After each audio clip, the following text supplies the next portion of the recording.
Welcome to the BiggerPockets Money Podcast, show number 68 with Jay Grayson from FedOnFire.com. It's time for a new American dream, one that doesn't involve working in a cubicle for 40 years, barely scraping by. Whether you're looking to get your financial house in order, invest the money you already have, or discover new paths for wealth creation, you're in the right place. This show is for anyone who has money or wants more. This is the BiggerPockets Money Podcast. How's it going, everybody? I'm Scott Trench, and I'm here with my co-host, Miss Mindy Jensen. How are you doing today, Mindy? Scott, I am doing fantastic. How are you today? Life is good. I'm very excited for Jay today. I am so excited for Jay.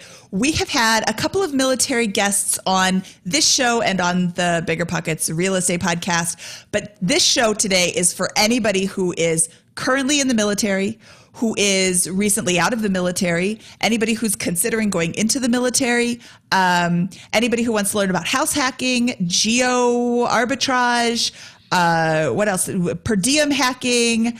If you have a job where you travel, even if you're not in the government or in the military, it's also for government employees. I mean, this show is for anybody who has ears. Yeah. Or eyes who want to read. Let's see, who else is this for? Anybody who wants money, who has money or wants to have more.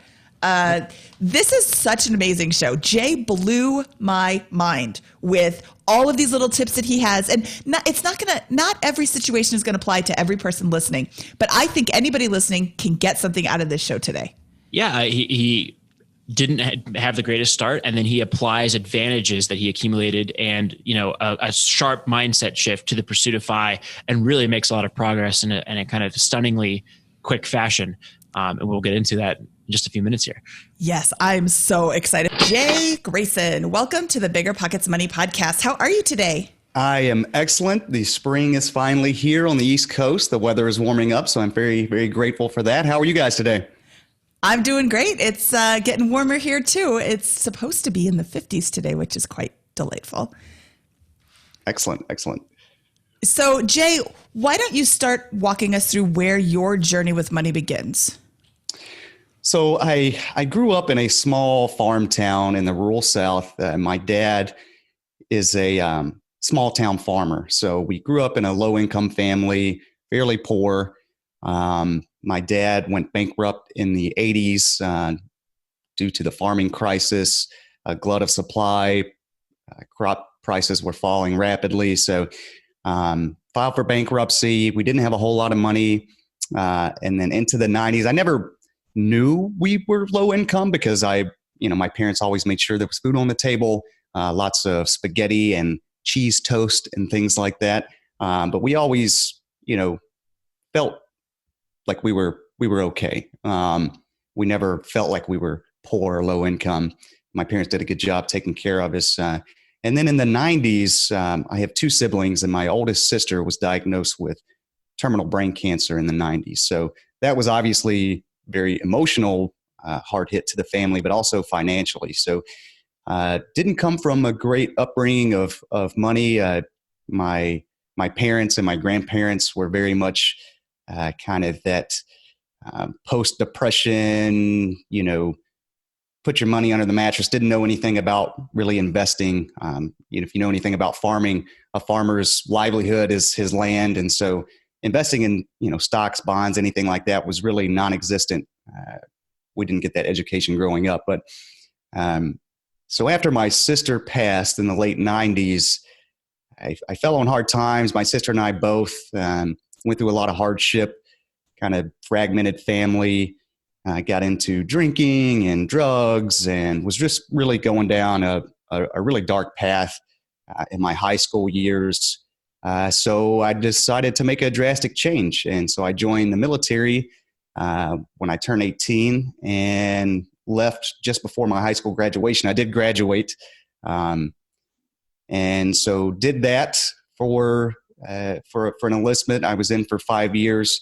I got out of the military. I made a lot of poor financial choices in the military because, again, I didn't have a lot of money growing up, just working on the farm for a little bit of money here and there.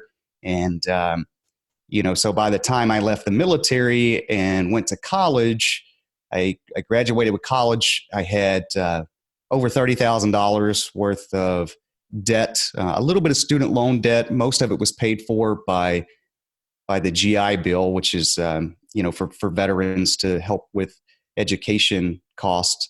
But yeah, so I had over $30,000 in debt. I decided to get back into government work. I took a job making low to mid 30,000. So not a lot of money, but I was living kind of paycheck to paycheck at that point. Was in way too inexpensive of an apartment. I had some money again, so I was feeling good about it. And about that time, this was 2014, and that's when I discovered financial independence. Well, let's take a quick step back into your time in the military. What were some of those? You mentioned that you made some poor financial decisions in that time period. What were some of those decisions that kind of come to mind?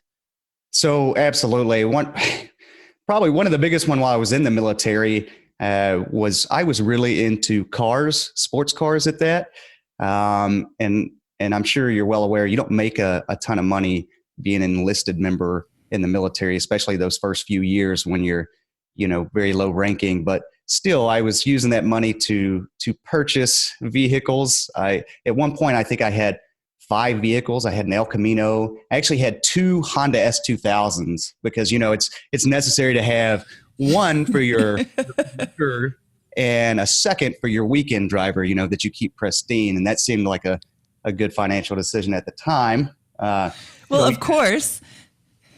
So that was probably my biggest money mistake financially, and not contributing enough to my government-sponsored 401k. It's called the TSP. At the time when I was enlisted, they put everything in what's called the G fund automatically when you enter the military, which is just government bonds. So all those years before the financial crisis, where that portfolio, had I known about investing or known anything about stocks, I could have adjusted that and probably made a lot more money.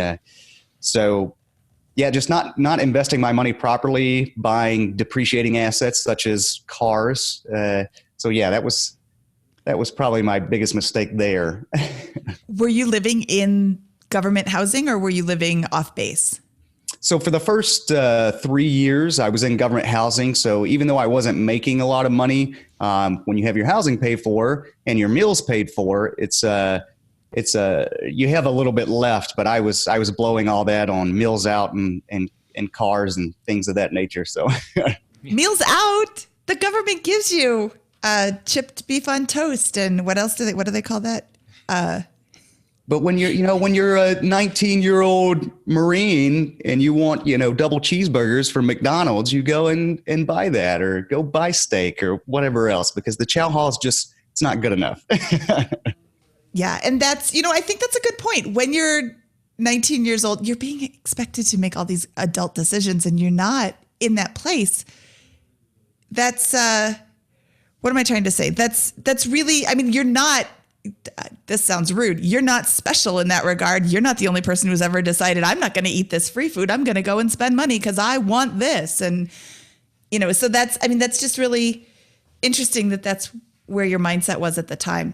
And I think that also goes back to, not coming from a stable financial upbringing, and having, that wherewithal to say, hey, look, these meals are free. Because once I joined the military and had my own, a substantial to me paycheck, it's like, well, this is my money. And coming from a poor background, it's like, well, it's my money. I'll do what I want with it. I'll spend it on all these things. So not having that foundation, I definitely think put me on that trajectory to make poor financial decisions. Yeah. And you're not necessarily the only person that's ever done that. What year did you graduate high school? In 2004. 2004. So this period from 2004 to 2014, is it all this kind of accumulating cars, kind of figuring things out, all kind of thing? Or do you kind of gradually become a little bit more adept with managing these types of things prior to that kind of FI revelation in 2014? Right. So when I exit the military, they had just come up with the post 9/11 GI Bill, which essentially, instead of just having a standard stipend, you could actually, colleges participate and they'll give you what's called the yellow ribbon program. And if colleges participate in that, then they'll give you a scholarship to cover the rest of the expenses. So for me, and at the time, this was in 2009, the financial crisis is hitting rock bottom, and but I decided to leave my stable military job and go back to school. And so I got my undergrad in economics. So I think that's understanding, it's not finance necessarily related, but economics, has some tinges of that. So I think that's where I started putting two to two together. And I started a business at that time while I was going to school, which was moderately successful for the first 3 years. Unfortunately, because of the financial crisis, no one was lending, and we were growing a little too quickly and couldn't keep up with the pace. And that business ended up falling apart. And that's when I decided, so that was from, 2009 until 2012. And 2012 is when I decided, hey, this business just isn't cutting it anymore. I had graduated school and decided, hey, I'm ready for that stable paycheck again. So I joined, government service on the civilian side at that point. What type of business was it? And have you ever considered restarting it? It was a beer and wine delivery business. So I was in Florida at the time. That's where I went to school. And so we did a lot of corporate events, a lot of kind of catering to Disney travelers, that sort of thing. And I have thought about starting it again. Unfortunately, now there are a lot of companies that do that sort of thing. At the time, no one was doing it. But now the competition is and it's not the type of business I'd like to get back into. It was a lot of driving, a lot of hard work, not that I'm opposed to hard work, but brick and mortar. I want to be a little more, if I do start another business, to be a little more location independent. Did you leave the military with any debt? I did. I had some credit card debt at that time. I had vehicle loans. I sold off all my vehicles, paid most of them off, but I did have some debt there.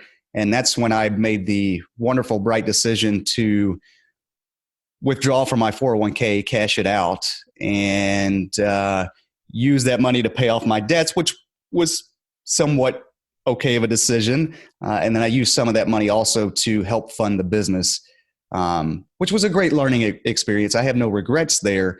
But hindsight 2020, not a good idea to withdraw money from your 401k pretty much ever. I would agree, although I have taken out loans from my 401k to do other things with because I'm paying myself the interest instead of a bank. And, people will be on both sides of that, and that's fine. But did you cash the entire thing out? Oh, the entire thing. I took a huge haircut. It had already shrank by 40-something% because of the financial crisis. And then had I left it in there when the market returned, it would have been great. However, that's not what I did. So, but right. If you're financially savvy enough, Mindy, like you were saying, and you can leverage, take a cheap loan to yourself and leverage that to make an investment, or just get a lower interest rate if you're doing a home improvement. Or I know you're really into flipping houses. You've done live-in flips quite a bit. So if you're using those funds to gain money, great. But I wasn't necessarily. I paid off some debts, which is good. So that's in starting a business. So it wasn't super terrible. But had I known then what I know now, I never would have pulled that money out. So as a result of that, I heard $30,000 or so in debt earlier in the show here, right? Did this 401k wipe almost all of that out and allow you to kind of effectively start from zero after college? Is that? No, okay. No. So I had gotten close to zero after separating from the military, but then my 3 years in college and with the business, I took out, I had when I finally shut the business down, I had a personal loan. I had a small student loan debt as well. And I had credit card debt, things I was using to finance the business or finance my lifestyle. I was living pretty frugally at the time. But I had just a small income from the business. I was putting everything back into the business. And then I also had that, when you're when you're using the GI Bill, you get what's called a basic allowance for housing, which is just a stipend to help your living expenses while you're going to school. So I was basically living off of that, but in the meanwhile, accumulating credit card debt and student loan debt and everything else. So I'd gone from, probably $10,000 in debt post-military to close to zero. And then by the time I graduated my undergrad, I was at roughly around $35,000 or so in debt when I joined the civilian government. All right. Well, one more thing right before we get to the kind of post-college starting point here. I just want to point out that the $30,000 in debt you accumulated here doesn't seem so bad to me. It seems like it's actually quite reasonable in the sense that you used it it was largely in pursuing a degree and in starting a business at the same time. And yeah, there's ways to avoid having to take personal liability for businesses in some cases, but it seems like those were calculated risks rather than, the second fancy car of the same type that we had previously, right? So a part of that debt was a car, but it was a car that I used, a very modest car that I used for the business. So no, absolutely. Yeah, right. So all in all, not terrible, but still, when your school is being paid for and you still graduate with debt, some people look at that and say, how did you end up with debt when your college was paid for? Well, you're a hustler. You're trying to start a business, and trying hard, man. Trying hard. Okay, well, let's move to after college. You have $35,000 in debt, and you are now getting a job. How long did it take? What year did you graduate, and how long did it take you to get a job after you graduated? So I graduated in May of 2012, and I was still running the business up until probably the fall of 2012 when I landed a job within the federal government, which I started in December of 2012. So there were a few months there where I had no income. And again, living off credit cards just to get by until starting that new job. And I had decided at that point, like, okay, I want to pay down this debt. I had more financial savvy at that time because I went to college. It was just generally better educated. But personal finance still wasn't something I was very strong in, but I knew I wanted to pay off this debt and that I wanted to be more financially stable. So I wanted to make the best of I almost took a pay cut, from military time, what I was making in the military to what I joined the federal service. I was making less than I was in the military. So I was feeling a little defeated. I'm in my late 20s at this point, and I'm going back into the workforce making, $33,000, $35,000 a year. But that was okay. I was determined to make it work. So I started that in 2012, and about a year and a half later, I'm going to say early 2014 is when I stumbled across Mr. Money Mustache and learned about financial independence, and shortly after found Brandon from Mad Fientist and just totally mind blown, wow, this is really possible. And that started my journey into financial independence. Okay. And how did your financial position look during your first year of employment? So I moved into what I thought was an affordable studio apartment in downtown, this small city I was living in, low cost of living area. Moving from the city in Orlando to this city in North Carolina, it seemed reasonable. It was lower than what I was paying in Orlando. However, had I done a little more research, I could have been, my rent could have been much lower. So I was still doing a little bit better than paycheck to paycheck. I was, at the time, I was getting I did, in terms of the thrift savings plan, the government 401k, I was financially wise enough at that point to at least get the matching and diversify into stocks. So I was doing a little bit better on that front, but I was mostly paycheck to paycheck outside, but still investing in that, but still paycheck to paycheck outside of that. So not in a great financial position, but doing better than I was. And I had consolidated some of my debt and was paying that off. So I that's when I started my debt reduction phase. And once I found out about financial independence, I threw a match on it and it accelerated it. I started cutting down expenses and looking for ways to, okay, how can I make more money, progress my career, get a promotion. And that really started, in 2014. I had an opportunity to move up to New England, and where the locality pay, which for government workers is basically a percentage. It's basically a cost of living, not a stipend, but a percentage that they tack on to your base pay to kind of offset some of those higher cost of living areas. So, in finding financial independence, Mr. Money Mustache, learning about geo arbitrage, I was like, hey, I can take this job. It's a promotion in New England. I'll be living in New Hampshire, actually, southern New Hampshire, but getting the Boston locality pay. So that was a great way. The cost of living in New Hampshire for New England is very low.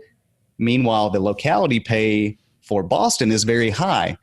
So I moved into a small 300 square foot studio apartment, not that great of a place, and started accelerating, paying that debt down. How long did you work did you say North Carolina? I was in North Carolina for about a year and a half. How did your expenses change? You got more money, but then it sounds like you reduced your expenses while making more money? Right. So I was paying... in North Carolina, I was paying $800 a month plus, utilities, which was high for the area I was living in. But when I moved to New Hampshire, I was making quite a bit more money. Now I was making, in the 40,000, high 40s. And also I was living in a studio apartment that was also $800, but utilities included. So my pay had gone up, locality pay had gone up. Yet my living expenses had shrank just a little bit. And that's when I was looking at the housing market there, and I decided, hey, the rent to housing, it's much cheaper to buy than it is to rent in that area at the time. So I decided, this was at the end of 2014, I decided to buy a house and get some roommates. I did not know what the term house hacking at the time meant, but I was house hacking, which was covering, at that point, I moved out of the apartment into the house, had roommates that were covering basically half the mortgage and expenses. So now I had reduced my housing costs even lower, while also, building some equity, and that the housing prices in the area were shooting up over the 3.5 years I lived in that house. So was able, by the time, have roommates pay half my mortgage and utilities. And then by the time I sold it, I was able to profit quite a bit, just based on the appreciation. Can we walk through the numbers on that purchase? It sounds like this was one central component of the journey here. Yeah. So really during this time, it's twofold. So the housing was one. I had at that point had put enough aside to pay off my car. So my car, I wasn't paying for a car anymore. Paid off that debt. Still had some other debt I was paying down. Still had probably $25,000 worth of debt at that time. And so that the housing purchase, I bought it for $177 in December of 2014. And so my mortgage was around $1,200. You add in utilities, it was about $1,500. And at any given time, I had one or two roommates that were paying $500 a piece. So, some months my portion was only $500. They're helping build equity in this home, and I was able to sell it. Put very little work into it at all. Just a few things when I got ready to sell, just to spruce it up a bit. But I maybe put, I don't know, $2,000 or $3,000 into the property total. Just some cosmetic work that helped, with the curb appeal and and the interior just a little bit, and was able to sell it for $215,000 3 years later. So a pretty good profit there. Awesome. And so what going back to the car. So, I mean, these are two of the central expenses for most people, right? Is housing and transportation, right? So you're making money off of your housing at this point because of the way your low cash outlays and then the appreciation, and you recapture it when you sell. And then you have a paid off car. What kind of car was this?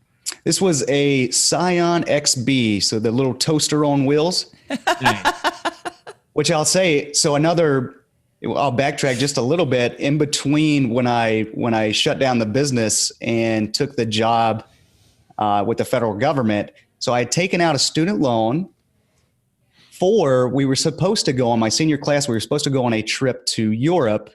That ended up getting canceled. So I decided I was going to take my own trip. So I took that student loan money, and a friend of mine, we packed up in that toaster on wheels and spent a month driving across the country. So that's where that student loan went to. So that was another, I don't want to call that a financial mistake necessarily, because it was one of the best experiences of my life. And I think we need to have those along the way. But that didn't help my financial situation. No, absolutely. But I mean, those two things, like having them at zero or very low, it seems like, I guess, let me ask this. Was that central to you being able to start making progress towards accumulating cash or paying down debt or the next step? Absolutely. Absolutely. And that's something that is obviously very repeatable. Something that's maybe not as repeatable. The second thing that really helped me obliterate the rest of my debt, as well as build a nest egg to start investing. So while I was working in New Hampshire, I decided, you know what, I still have some GI Bill left. I'm going to go and go to grad school and get an MBA. And the stipend for veterans going to school in that area, because you're close to Boston, I went to UMass. And so my stipend was I want to say $2,200 or $2,400 a month. It fluctuated a little bit, increased over the couple years I was in school. So I was working full time. I had gotten another promotion while there, just by, grinding it out and working hard at work and proving myself. So I got another promotion. At this point I was making in the mid 60s, maybe high 60s. And I was going to school on nights and weekends.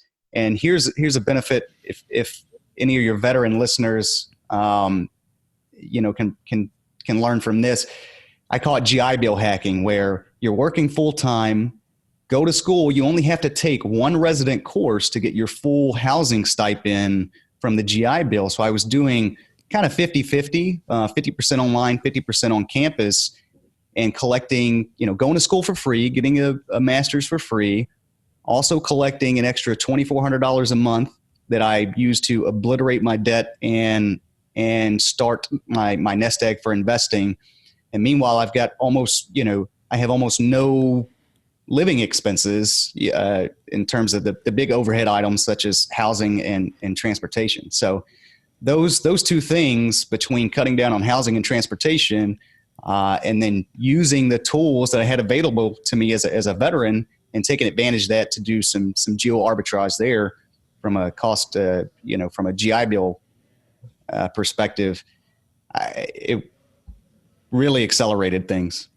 Okay, I've got a look on my face of pure wow, and I don't think Scott is as excited about this as I am, so maybe I'm misunderstanding this. You went back to school, and all you were required to do was take one in-person class, meaning not online, but you have to actually attend class. And the government gave you $2,200 for you to do with whatever? They didn't pay your mortgage. They didn't pay a student housing. They just, here's $2,200 every month. Right. So you have to take a full course load, which for a master's is 9 credit hours. So 3 courses. So I took one on campus. Sometimes I took 2 on campus, 1 online, just depending on what the course load was. Sometimes I took 1 on campus, two online. But just by going to school, quote unquote full time, I would go maybe 2 weeknights and 1 weekend evening, usually 2 or 3 days a week for 4 hours at a time. So not a huge time commitment.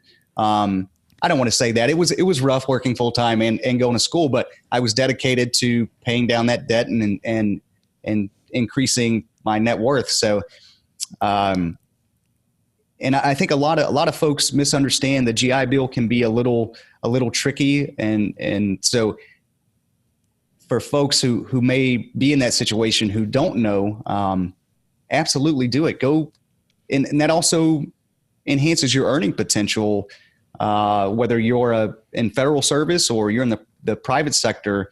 Now you're getting a free education, and they're paying you money directly to your bank account. Like you say, Minnie, it didn't go to my housing. It didn't go towards, additional school expenses. It was directly deposited into my account every month. Okay, so we're just going to reiterate this for all of our military listeners. When you go for your GI Bill pays your college, when you go for this, have a house hack and get roommates, and then they will pay your stipend. So everything's paid for. I mean, not everything's paid for. I'm sorry. I've never done this before. I shouldn't say that everything's paid for, but holy cow. You have a job which covers all of your living expenses. Plus, here's $2,200, which easily covers your mortgage. Did you still have the mortgage? Were you still living in the house at the time, or did you move? No, I was still living in the house at the time.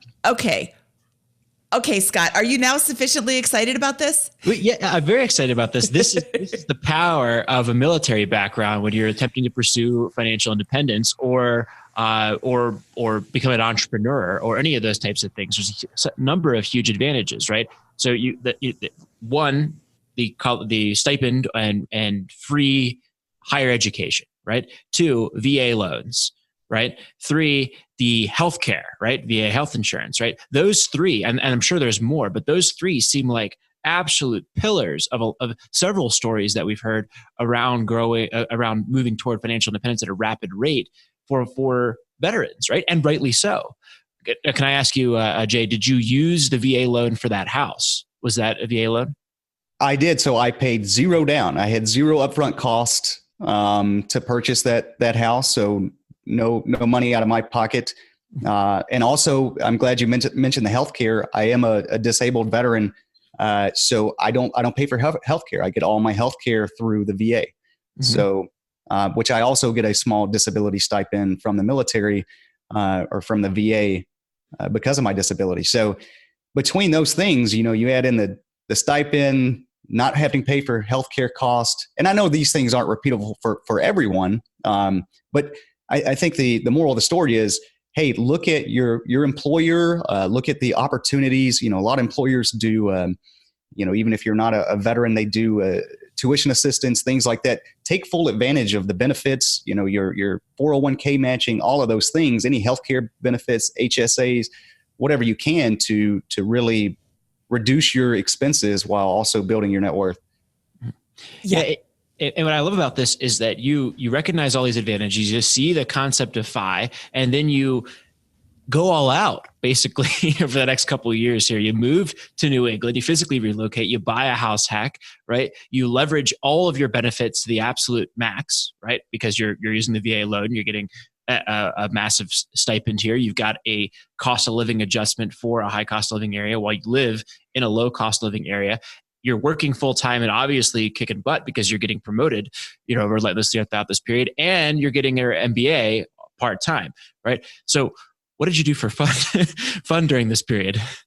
Well, craft breweries, lots of craft breweries in New England. So on the weekends, I would, after all that stress, go and partake in a couple New England IPAs here and there. So that and hiking, a lot of free activities. There's, the White Mountains in that part of the country, lots of hiking, camping, those sorts of things. So kayaking, just being in the outdoors, skiing. I didn't grow up skiing.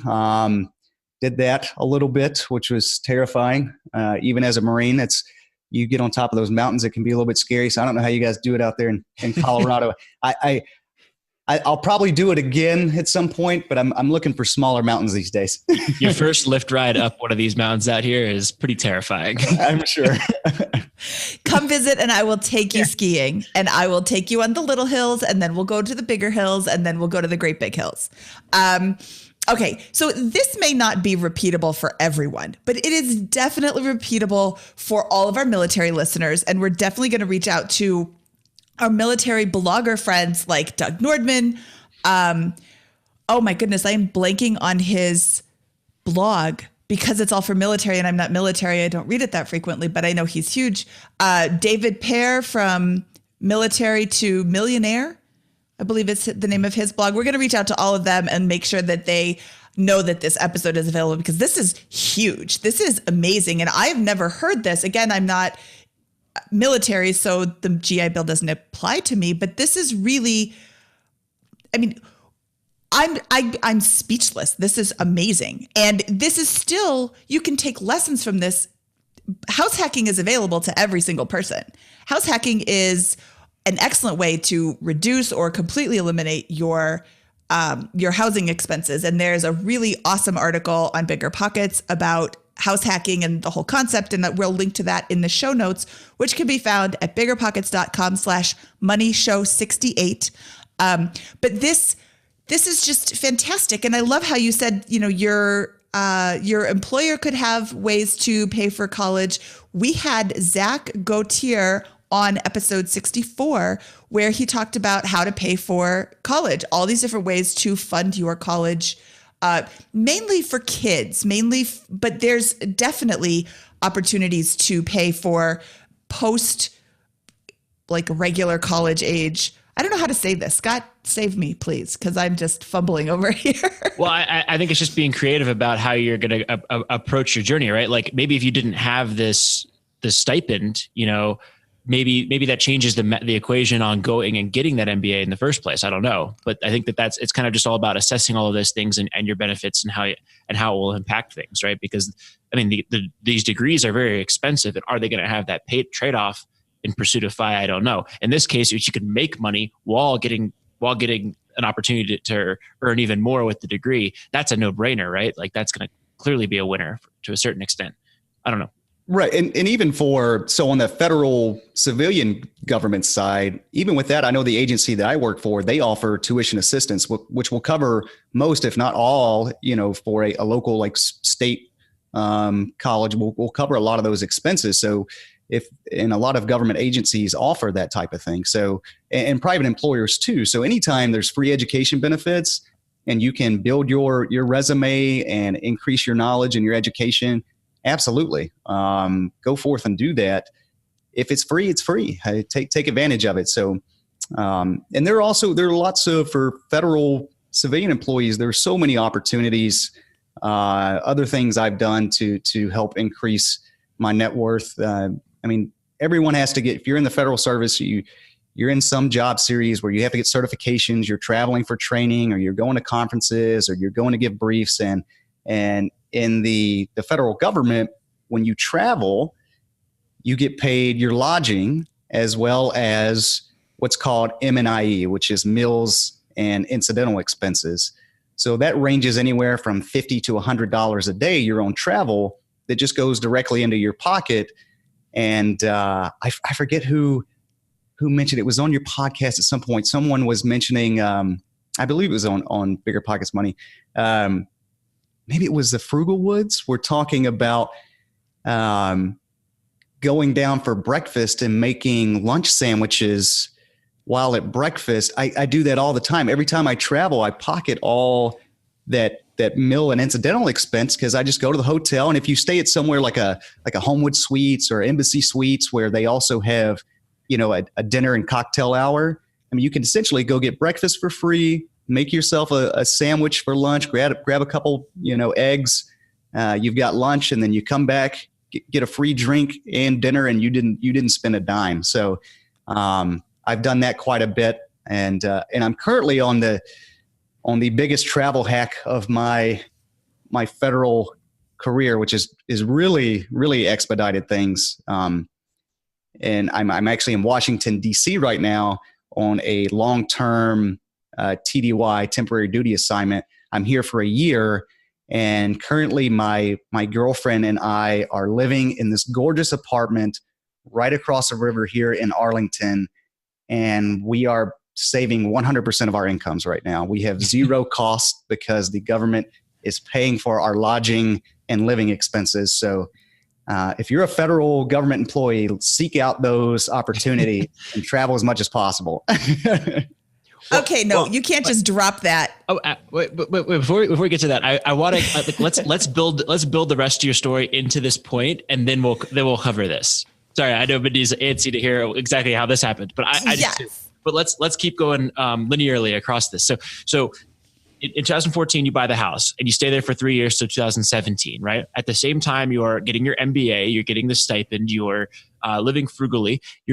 I imagine you exhibit frugal tendencies towards other major expenditure categories like food, for example, kind of as you just mentioned, where you grab that all the extra breakfast stuff and all that kind of stuff. But you're not, interestingly, foregoing a lot of the fun stuff like the outdoors activities and the craft beer and all that kind of stuff, right? And correct me if I'm wrong anywhere there. Can you walk us through? Yeah, go ahead. Sorry. Yeah, so I sold the house at the beginning of 2018, and the reason I sold it, my girlfriend and I, she had taken a promotion in Baltimore, and I had, because of, and that's, I don't want to downplay this because I think this is really important too. You can, and you guys discuss it all the time, you can cut expenses drastically, but at some point, if you really want to accelerate things, you've got to increase your earnings. So again, if you're in the federal government, if you're willing to move and you're a hard worker and you show that you've got that tenacity, the promotions are out there. So I took a promotion to move to Southern Virginia, and my girlfriend took a promotion to move to Baltimore because we both knew that I was going to be on this rotation in DC, in the Baltimore, DC area for a year. So, that was definitely part of the plan. So at this point now, during that time, I'm steadily getting promotions. And so I'd gone from when I first got into federal service, making, mid 30s. By the time I sell the house, take the promotion down in Southern Virginia, I finally hit six figures. So work your way up along the way. And and I know some people, it's tough. You have kids. I don't have kids personally. I have two fur babies, two cats, but they're pretty easy to travel with. So relocation is not something everyone can accomplish easily, but how bad do you want it, and how willing are you to make a couple sacrifices in relocating in order to really boost your income? And what happens to your net worth over that 3-year period in New England? So I hit net worth of zero at the end of 2015. So I spent about a year and a half getting my debt to zero, and I'd built a little bit of a nest egg. And so I started investing. I went from, I'll just say, zero to hundreds of thousands of dollars in the matter of 3 years. So 2016, 17, 18. And now I'm, like I said at the beginning, I'm pretty much, some people say the term lean fi, whatever you want to call it. Between my small disability stipend and the assets and that I have stored up, I don't have to work. I choose to, and I want to build that nest egg to a more comfortable level. It would be a very, very lean life, which I live currently. A lot of Costco, Aldi. Do you guys have Aldi out in Colorado? No Aldi. That's unfortunate. But Scott, you'd love it. I can actually, out my window, I can see Costco from here. So oh, nice. I just went there yesterday. It was great. The only problem is you can't walk to Costco because you can't bring all your stuff home. That's Every right. once in a while, I'll go to Costco and I see somebody on a motorcycle. I'm like, what are you getting here? There's literally nothing you could put in your pocket. It's all 40 gallons of mayonnaise. Free samples, the ultimate food hack. So here's the deal. You can go on Amazon or Walmart, wherever. You can get these cheap rollout carts that fold up. My girlfriend got one, and it is the best thing ever. It just folds up. We literally walk to Costco. It pops open. We throw everything in it, check out, and it's like a little Red Ryder, wagon, and we pull it home. Oh my goodness, he even walks to Costco. I love this. Yeah. I have zero transportation costs now. There's great public transit here, so I have zero transportation costs. Okay, so you said there's great transportation here. That's in Washington, D.C. In DC, yes. Okay. So can we please talk about that now, Scott? Yes, let's do it. I'm really itching to talk about this zero living expenses hack that you have. Your girlfriend took a promotion to Baltimore. And did you know that there was this temporary duty assignment coming up, or did you just apply for it or hope for it? And all these cities are really close together. I'm not from the East Coast. I know Scott is from Baltimore. When I grew up, my mother worked in Baltimore, and my dad worked in a town called Alexandria, Virginia, which is a little bit south of DC. So how far away are these cities? So we lived in between. Yeah, they're not very far. It's probably 50 minutes between the two. Okay. Maybe an hour. Yeah. Yeah. Between, depending on traffic, as always, you're about an hour between DC and Baltimore, and Alexandria is just right up the road. And, so they're all very close. Okay. So your girlfriend took a job in Baltimore. How long was she in Baltimore before you came down too? Or did you go down at the same time? So she moved to Baltimore in March of 2008. And then I moved to Southern Virginia, Richmond area, central Southern, just south of Richmond. I moved there in May of 2018. And so we spent a few months apart, and then we kind of traveled back and forth to see each other on the weekends for a bit, knowing that I had already applied for and been accepted to that rotational assignment here in DC. So we already knew that going into us living separately, that eventually, instead of being 3 hours away in more Southern Virginia from Baltimore, that I would be right there in DC. So we were both renting at the time. And then I came to DC on the rotation, and she's like, why are we living in two separate places? Why don't I get out of my lease? I'll come live with you in DC for free, and I'll just take the train to Baltimore because the government will pay for her transportation costs. So I was like, yeah, that's a great idea. Let's do that. So at this point, she's getting on the FI path. She's trying to pay down her student loan. That's all. She's got a whole story in and of herself if you guys ever want to interview her. But does she work for the government too?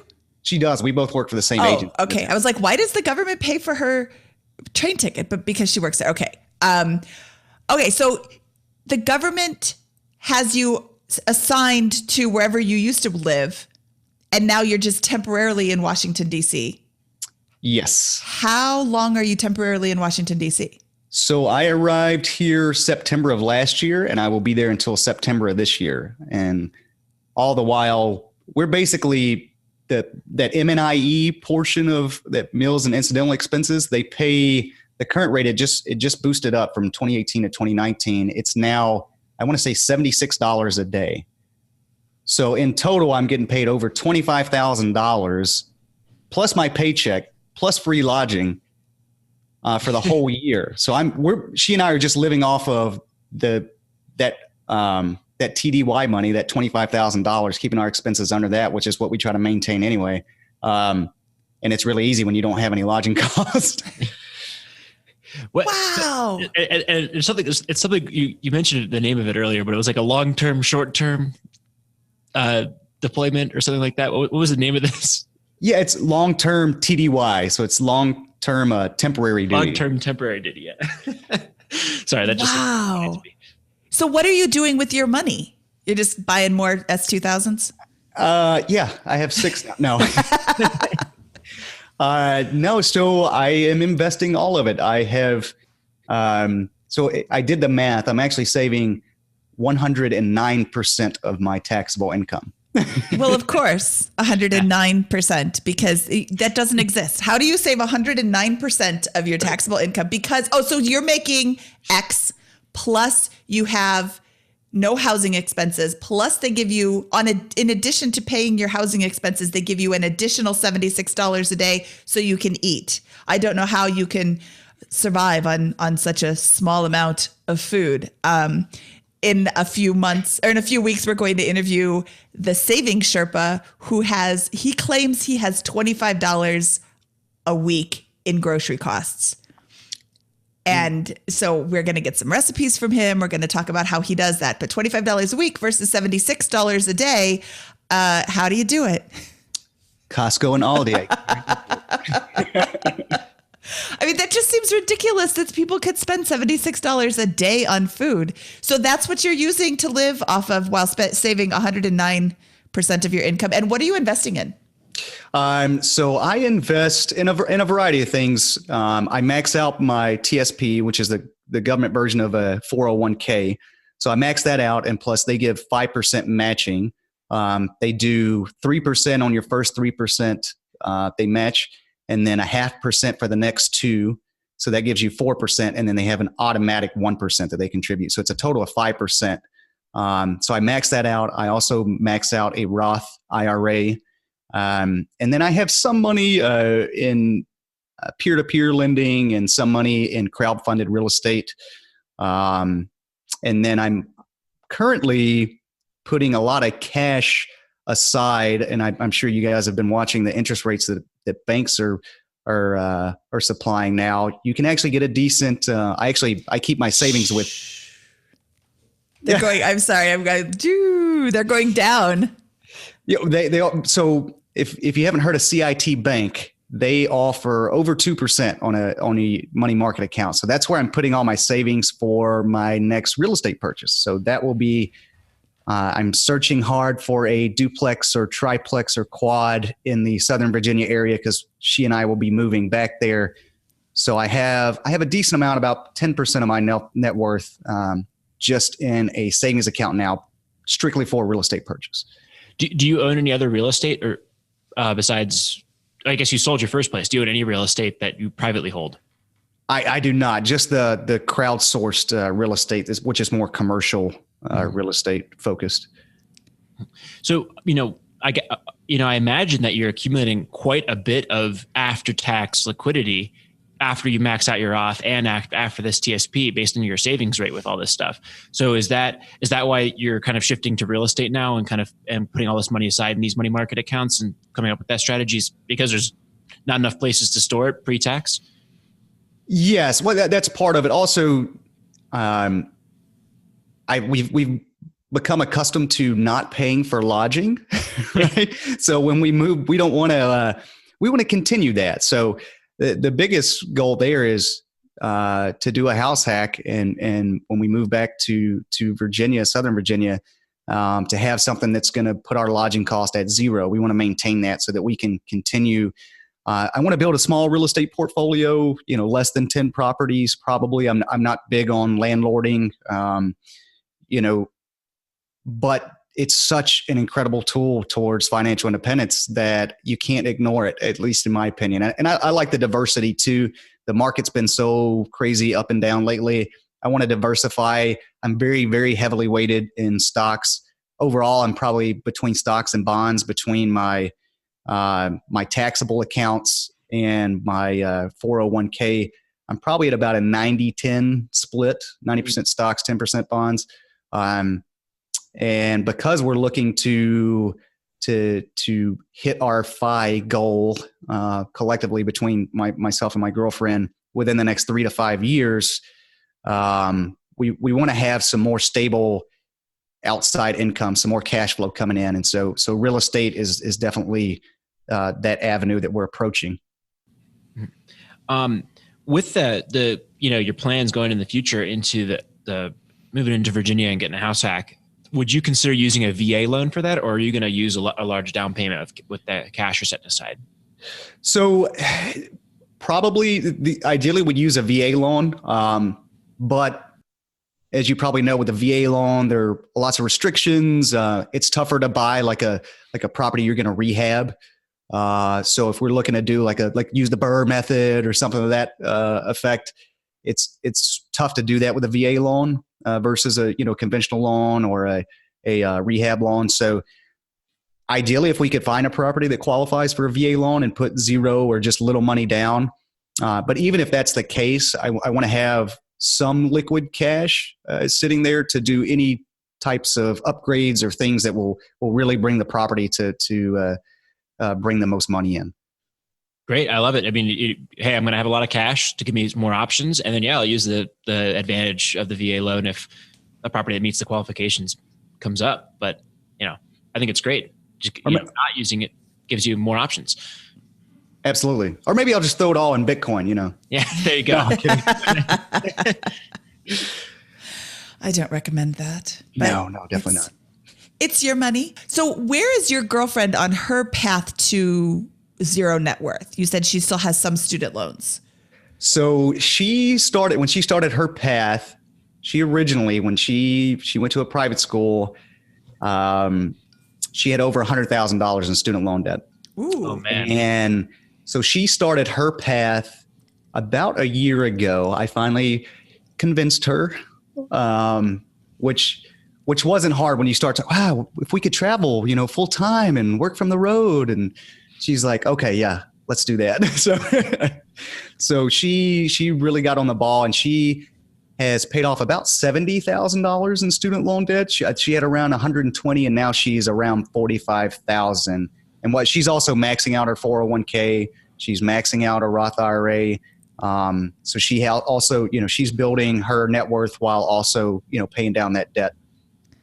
So we interviewed Travis Hornsby from Student Loan Planner on episode 22, and he did not use the government job with the long-term temporary duty assignment as a way to pay down loans. But let's look at your girlfriend for a second. She had $120,000 in student loan debt with whatever interest rate, even if it's at zero, that's still a lot of money to pay off. And what we talked about on episode 22 with Travis is that there are doctors and veterinarians and dentists who have all of these super high, like multiple six-figure loans, not just 100. They've got, $300,000, $400,000, $600,000 in student loans, and they're unable to make any sort of dent in it. Your minimum payment doesn't cut it, and it's soul crushing, and there's a huge rate of suicide, frankly, for a lot of these professions that are just so mired in this debt. And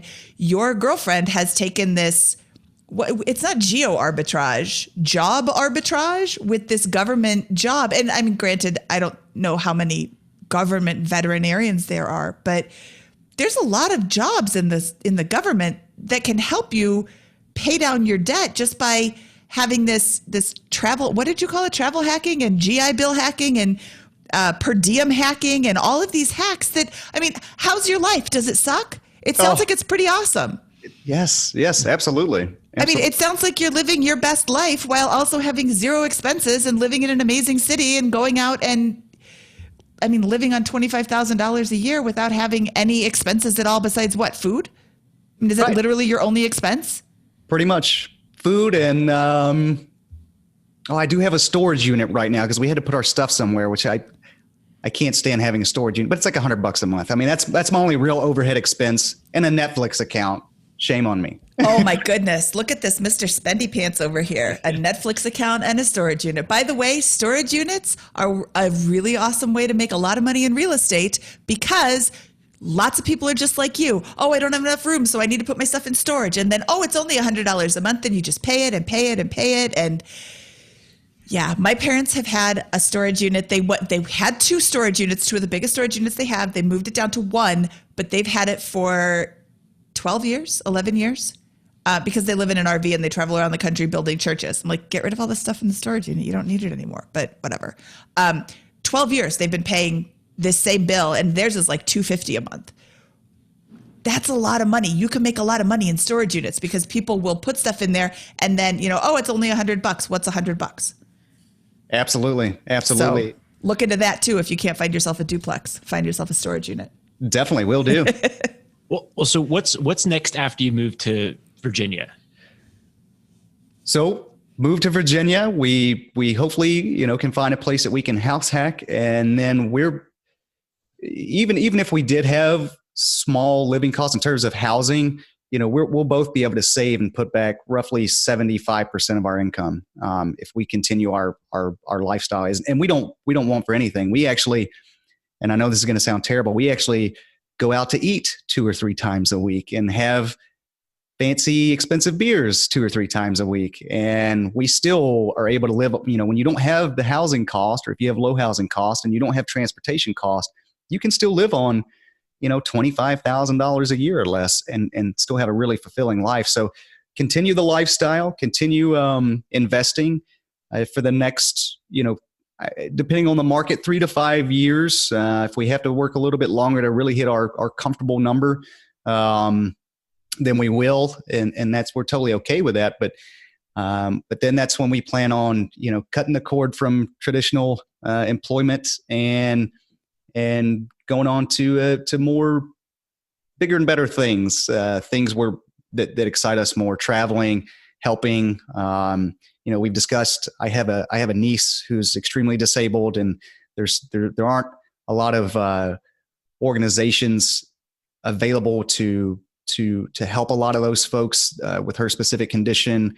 She actually has a cousin that has the same condition. So we've discussed starting a nonprofit to help, to help fund some of those healthcare expenses. My teacher and my sister and my brother-in-law are both teachers.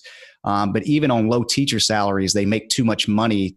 They've actually had to cut down and take demotions in order to meet certain healthcare requirements, to get the stipends from the government or the healthcare coverage to help cover her expenses. So we're looking into potentially starting a nonprofit to help with that, joining the Peace Corps. I mean, who knows? The sky's the limit. No, that's awesome. That's what kind of gets me going at what I do here with, what we do with this Bigger Pockets Money podcast, because, the carrot on the stick, the carrot, that we dangle for everybody is, hey, go sip margaritas on the beach and hang out. But no one does that. If you have the ambition, the drive, the hustle, the discipline to build a massive net worth and do all the things that you're doing, optimizing every front on the wealth generation equation, and you end up achieving this FI within the next couple of years, you're going to go out and impact the world positively in some unique way. That's kind of this unique blend of the things that you're passionate about, where you are, and what you're going to be good at. And I love it. All of those things you just mentioned are going to make a huge positive contribution to society. I love it. I think it's fantastic and a great goal. And Scott, you got your undergrad degree in economics, right? In finance? I did, yeah. How much did you learn about personal finance in college? I didn't learn anything about personal finance in college. I didn't learn about personal finance until I discovered Mr. Buddy Mustache, Brandon from Mad Fientist, in 2014, like you. Absolutely. That's my point exactly. I would love to, and I know the guys from Choose Fi, this is something they're really into. I'd love to network with folks and say, hey, how do we give younger folks, or even, young adults, or regardless, some kind of free access to personal finance education? It's not part of our curriculum as we're growing up in school. I think that's also something that I'm very passionate about is teaching personal finance. I mean, if you learn this at an early age, we wouldn't have such a looming, retirement crisis and student loan crisis and all that good stuff. Yeah. And then even within a niche in there, the military in particular, right? I mean, there's so many. It seems like there's a lot of folks that go into the military and come out with a bad financial situation, when a little bit of education in the right direction, can produce a very strong foundation from which to go after this stuff. So absolutely. I always think the military is a particularly interesting branch of that because of the benefits that you guys have. And it just seems so perfectly suited towards a life of FI, because you just have two of the biggest problems completely eliminated in the VA loan and then the health insurance. So, well, in military as well as, it's one of the last places where you can actually still get a pension, right? Mm-hmm. And federal civilian service is the same way. So we have enough time in the service, and my girlfriend's also a reservist. So she's going to get a reservist pension, at 60, and we'll both get federal civilian pensions. We're going to do a deferred retirement. So we only need to stretch our dollars, for maximum of 20 years before we'll receive pensions. And then shortly after, Social Security, if it still exists, who knows? But, but we want to make sure, even with those pensions and potentially Social Security coming, we want to make sure we have enough that if those things fall apart and don't happen, if some massive government change happens, it's not funded, that we still have enough and we don't have to worry. Love it. I love that. I love the forward thinking of that, because I have people in my life who have a pension, but it's not guaranteed. And counting on that as your only source of income during your final years is really not the smartest maneuver. I really hope the government doesn't go out of business, but I love that you're thinking past that. And the whole nonprofit thing, wow, that's really cool, because the whole financial independence thing is not about quitting your job. It's about having enough money to do whatever you want. If that's travel, if that's, stay home with your kids and raise them, working at your passion with no consideration for money. My husband wanted to be a park ranger and never wanted to make, what do they make? Like $4 an hour or something. He didn't want to have that job because it's not sustainable. I mean, I don't know how park rangers live off that, but now we live by Rocky Mountain National Park, so he can go and be a park ranger if he wants, because it doesn't matter what they pay. They pay nothing. But yeah, that's what this is all about. It's living your best life without considering, how much am I going to make? Right. It's finding that, what would I do if money weren't an option? What would I do that paid zero, but I'd still get up every morning and go do it? If that's a park ranger, absolutely. Spend time in nature. That's great. Oh, and Rocky Mountain National Park is amazing. We'll take you there when we go skiing. We'll plan another day to go up to Rocky Mountain. Perfect. Okay. Is there anything else you want to share with our listeners before we move on to the famous four? No, I think I'm all set. Yeah, this was fabulous. I'm so excited to share this with everybody I know. Okay, so now it is time for the famous four questions. These are the same four questions or 5 questions, 4 questions and 1 command that we ask of all of our listeners, that we ask of all of our guests. What is your favorite finance book? Okay, so I have 2. The first being for if you're a beginner and you're just getting into this, or you're midway through, Scott Trench's Set for Life is it was a game changer for me. I was like, oh man, I'm already house hacking. I need to do this some more. Really, building that financial runway. It's just an incredible resource, kind of, nuts to spoon look at financial independence, and it's very accessible for anyone, and steps you can take to really enhance your financial independence path. The second book is called Plenitude, and it's by Juliet Shore. And if you're already well onto your FI path and you're thinking about the future, and I think it's a really good book. It's the subtitle is The New Economics of True Wealth, and it's very along the lines of Vicki Robbins. So her idea is, we have our current economy and our current culture and state of way we're doing things isn't sustainable. What does the new economy look like? And you're starting to see it in, pop up in certain urban neighborhoods. People are growing more of their own food and doing these sorts of things, becoming more green, if you will. So I think it's kind of, when you're thinking about, okay, how can I live a more sustainable, less impactful on the earth and on society, but it's very, I think it's very FI related, if you read it in the right context. That's great. I'd never heard of that book, and I look forward to checking it out. All right. What was your biggest money mistake? So I think we covered those. All the vehicles for one, and then cashing out my TSP, my 401k when leaving military service. Just terrible. But if that business had worked out, would you still consider it a mistake? True. I guess not. You take risk, right? You take risk, and you have to. And did you know that the market was going to crash like it did? No, of course not. Did you know that the market was going to shoot up like it did? Absolutely not. You never know. So you can't really beat yourself up over these. Now sitting over here in 2019, you're like, wow, that wasn't such a smart move. But when you were doing it, you still paid off a lot of debt. You didn't take it to the boats and gamble. So it was still a fairly smart move. I a couple of months ago, maybe almost a year ago, interviewed Annie Duke, who's a poker player. She wrote a book called Thinking in Bets on the BiggerPockets real estate podcast.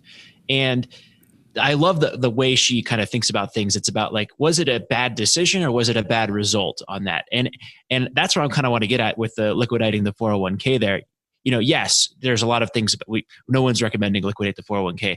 But I think that you made a bet on that one versus necessarily a bad decision. And the bet didn't work out. The result didn't end up the way you wanted.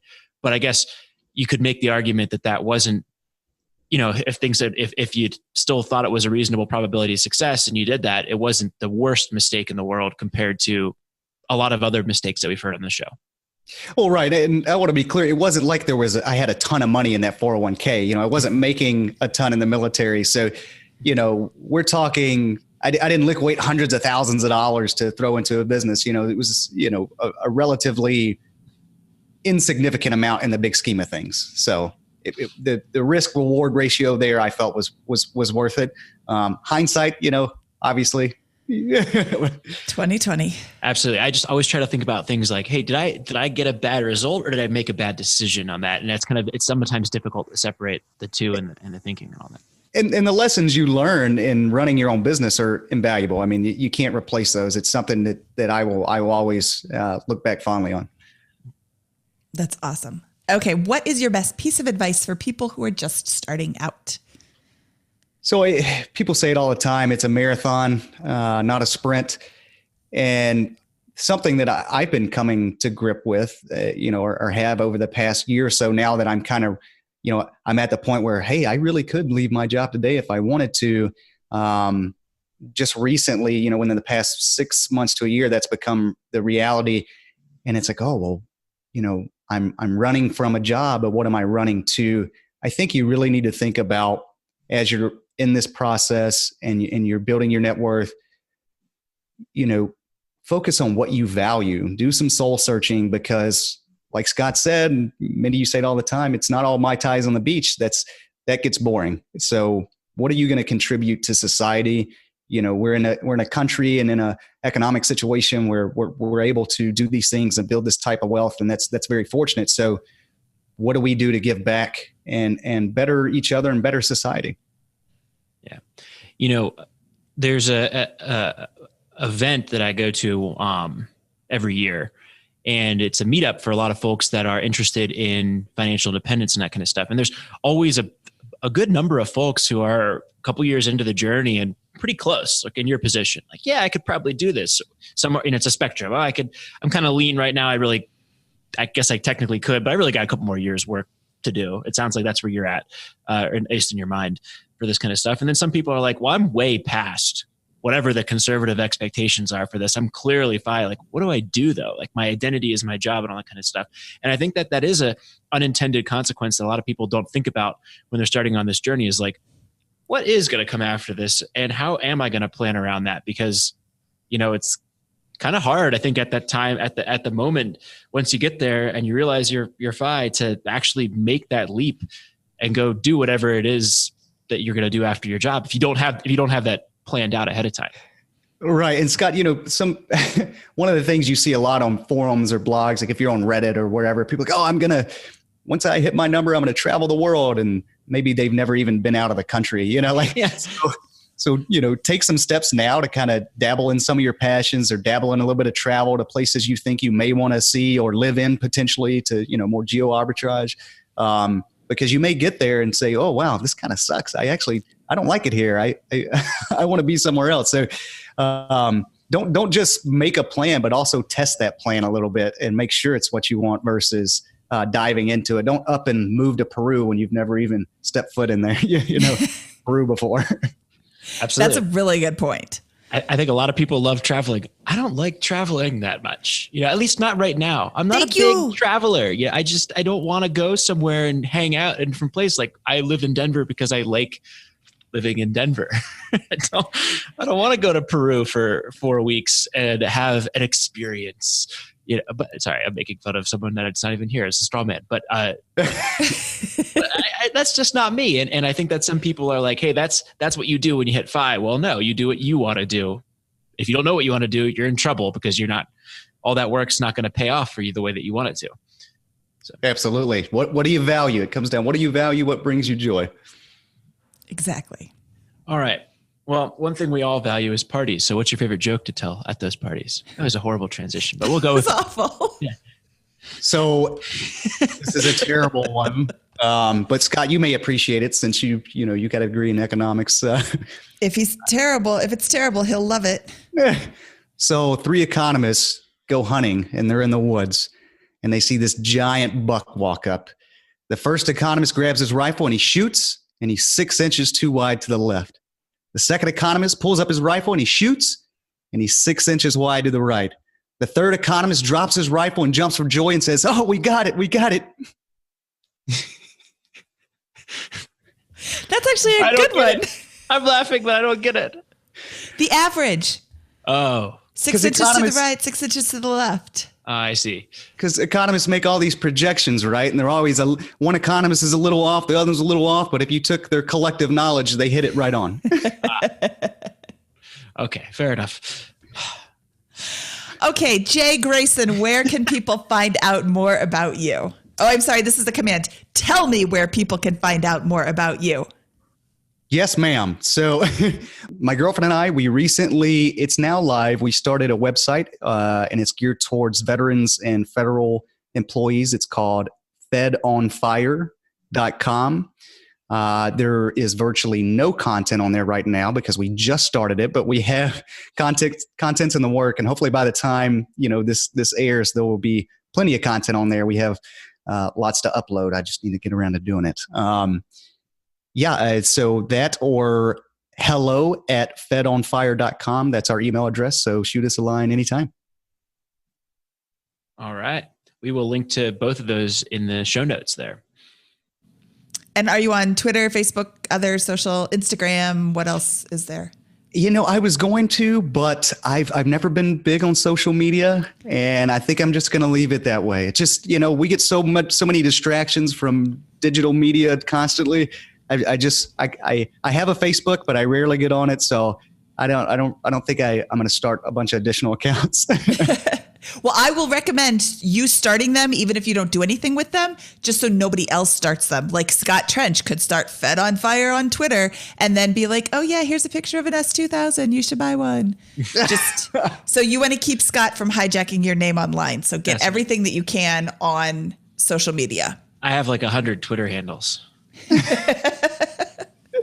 Excellent advice. Thank you so much. I will do that. Yes, do that. Okay. Jay, this was awesome. I learned 1,000 things. I hope that our military listeners are also learning how they can, finagle's not the right word, finesse their military. Because when you think of military, you don't think of like lucrative salaries. You think of, wow, they don't make anything. You might not make a lot, but you're also not paying for housing. You're not paying for food. You all get uniforms, right? You're not buying clothes, right? The 7 pieces of clothing that you walk in with can last you forever because you're always in military clothes, right?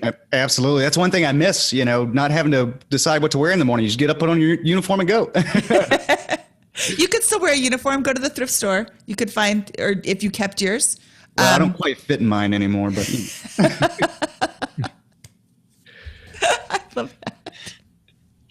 Okay. So yeah, if you're in the military, what can you do? How can you use your situation, take advantage of all these opportunities that you're getting to either pay down any debt you have or not generate any debt? Stuart Grazier was here, remember, Scott? And his first thing, like as soon as he got his, what was it, like a bonus or something, first like a sign-on bonus or something, as soon as he got that, he went out and bought like a $30,000 truck. Not the best choice, not the worst choice. I mean, it could have been a $50,000 truck, but don't do those things. Or if you did those things, sell the truck and pay off the debt. And, while you're in the military with basically no expenses, use that to start generating investments and buy a house and, whatever works for you in your investment. But this was unbelievable. And thank you so much for coming on and sharing this. Now I'm thinking of all the things. My husband used to work for the VA and he would periodically travel with them and he would go to the grocery store to get his per diem because he just didn't want to go out to dinner all the time. And he, after you're done working, let's go back to the hotel and just relax. And so, yeah, he took advantage of this, but he didn't take advantage of it like you did. He didn't have this 100% no expenses thing either. Wow, that's just, you blew my mind, Jay. So thank you so much for coming on the show to blow my mind. Oh, thank you guys so much for having me. It's been an absolute blast. I really appreciate it. Okay. Have a great day, Gray. You as well. Thank you so much. All right. That was Jay Grayson from fedonfire.com. Mindy, what'd you think? Oh, my God. Oh my God, that was fantastic. All of those things that he shared with his like geo arbitrage, his the per diem hacking is blowing my mind. The what is he? Short term, long term, temporary duty, whatever he's got. That's fantastic. The government is paying 100% of his living expenses. They pay for his property, or his place to live. Now, you know what we didn't ask him is the government giving him money for the per diem and also her money for the per diem, because they're both government contractor or government employees. And I mean, either way, they're living on $25,000 a year and all they have to pay for is food. I mean, the government pays for their transportation, the government pays for their housing, the government gives them money for food, and then they can spend that however they want. He's saving 109% of his salary. How do you save 109% of your salary? That is ridiculous. He could also be spending 109% of his salary. So this is just an amazing story. And he went, what is this? In 3 years, he went from net worth of 0 to net worth of I could technically retire now? Yep. And it's not easy to do that in the DC metro area either. It's impossible. That's a high cost of living area. That's right. Yeah.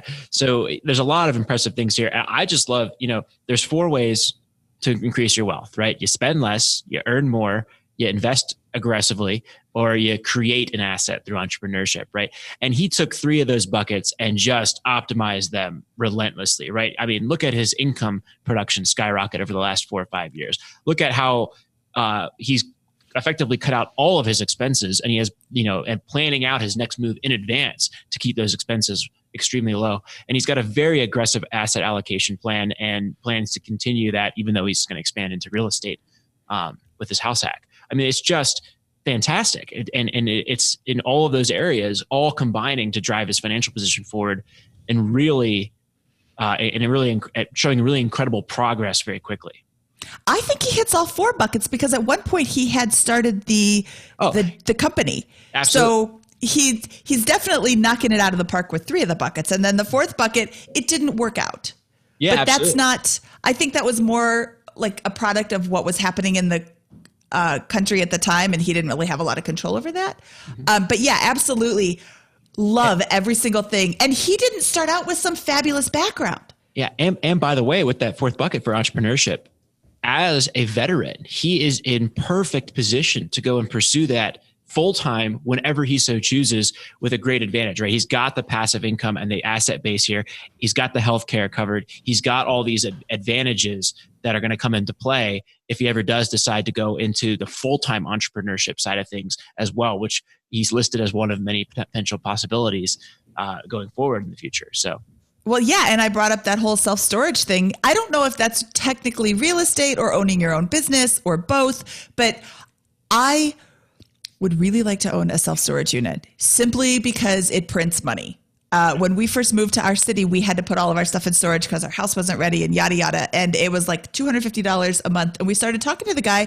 He's like, oh yeah, I own 4 within like this tiny little, 3 or 4 block radius.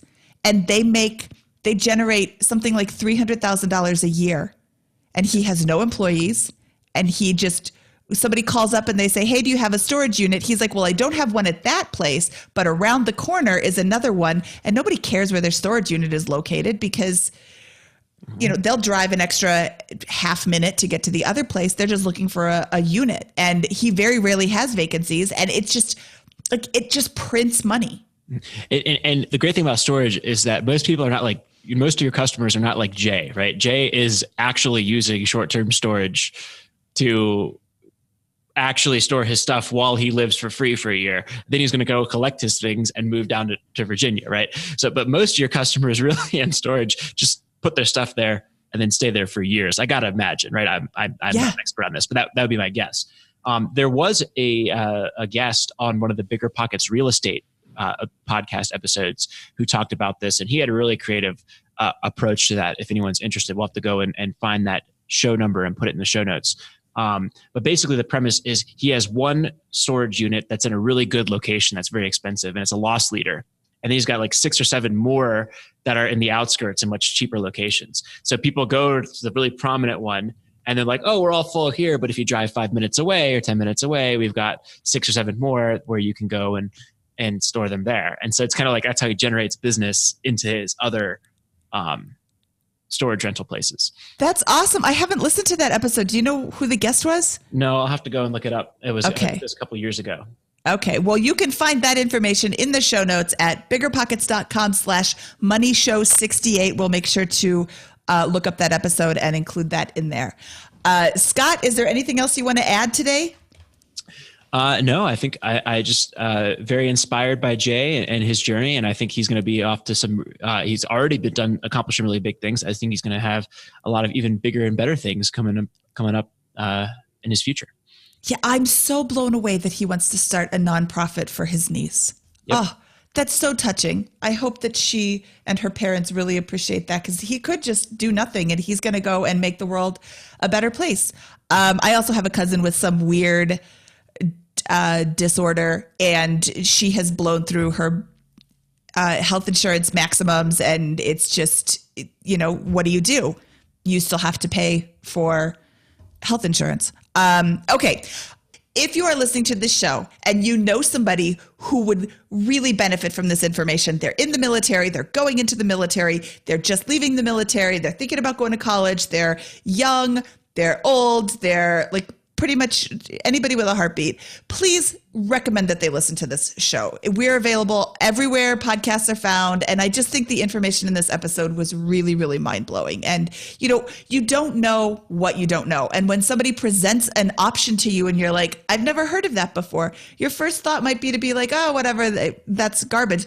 But this guy is showing you can do this. You don't have to have some fancy background. He didn't. He had horrible's not the right word. He had a less than ideal childhood. His parents filed for bankruptcy. They were farmers who had no money. His sister passed away at a very early age. All of these things really don't make you think like warm and fuzzy thoughts. And he didn't just sit there and let that define him. He kind of stewed about it in high school for a while, but then he righted his ship and he went to the military. He fixed himself. He is going to be financially independent. I don't think we ever asked him how old he is. I think he's in his early 30s. Mm-hmm. Who retires in their early 30s? Nobody. That doesn't happen, except it does happen. And he is an amazing example of what can be done when you put your mind to it. So please share this episode with anybody that you have in your life that you think could benefit from it. Okay, now, from episode 68 of the BiggerPockets Money Podcast, this is Scott Trench and Mindy Jensen, and we are out of here.